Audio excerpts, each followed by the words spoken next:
Голема крводарителна акција во организација на атлетскиот клуб Аеродром се одржува денес во основното општинско училиште Александар Македонски во општина Аеродром.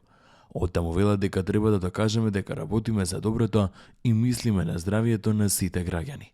Дарувај крв, спаси човечки живот. Сите граѓани кои се во можност нека ја покажат својата хуманост. Крводарителската акција трае денес до 17 часот. Акција за рушење на нелегално граден објект рано утринава се одвиваше во општина Кисела Вода.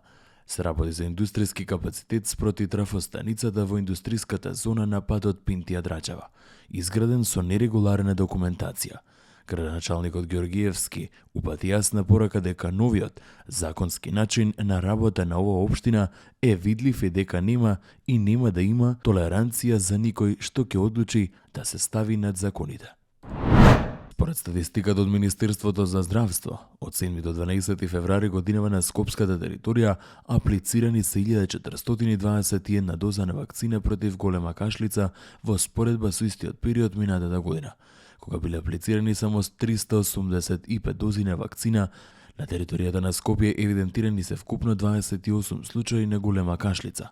Здравствените власти периодов апелираат до граѓаните да се вакцинираат и себе си и најмладите, со цел да се заштитат од претусис. Како што нагласуваат, вакцината која се прима на 2, 4, 6 и 18 месеци и на 7 години е клучна за да се спречи понатамошното ширење на болеста.